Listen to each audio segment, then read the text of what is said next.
அனைவருக்கும் வணக்கம். திருவண்ணாமலை மாவட்டத்திலிருந்து ஓய்வு பெற்றோர் சங்க நலச்சங்க தலைவர் ரவிச்சந்திரன் பேசுகிறேன்.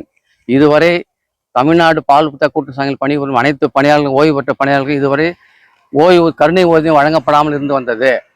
அதற்கு வரலாற்று சாதனையாக நாங்கள் முயற்சி எடுத்து வந்ததன் விளைவாக 2350 ஓய்வு பெற்ற பணியாளர் குடும்பங்களுக்கும் தற்போது பணிபுரியும் 25,000 பணியாளர் குடும்பங்களுக்கும் ஓய்வூதிய திட்டத்தை மாண்புமிகு முதல்வர் மற்றும் பால்வளத்துறை அமைச்சர், பொதுப்பணித்துறை அமைச்சர் மற்றும் துறை செயலாளர் சுப்பையன் அவர்களுக்கும், பால் ஆணையர் அவர்களுக்கும், உதவி பால் ஆணையர் அவர்களுக்கும், மாநில தலைவர் ராமகிருஷ்ணன், மாநில செயலாளர் ஹசன் இவர்களுடைய ஒத்துழைப்பாலும் மற்றும் இந்த திட்டத்திற்கு பெரும் ஒத்துழைப்பு கொடுத்த சபாநாயகர் திரு அப்பா அவர்களுக்கும் மற்றும் திருவண்ணாமலை மாவட்ட துணைத் தலைவர் ராமமூர்த்தி, செயலாளர் மயில்ராவணன், பொருளாளர் குமரவேல், ஏனைய மாவட்டங்களுடைய அனைத்து நிர்வாகிகளுக்கும், அனைத்து மாவட்ட கூட்டுறவு சங்க பணியாளர் ஒத்துழைப்பாலும் இத்திட்டம் நிறைவேற்றப்பட்டுள்ளது என்பதை மகிழ்ச்சியுடன் தெரிவித்துக் கொள்கிறேன்.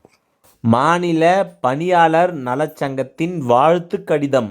மாண்புமிகு தமிழக முதலமைச்சர் கருணையோடு, அண்ணாமலையார் அருளோடு, நாகராஜ் சுவாமிகளின் ஆசீர்வாதத்துடன் இந்த ஓய்வூதிய திட்டத்திற்கு தமிழக அரசு அரசாணையை வெளியிட்டது.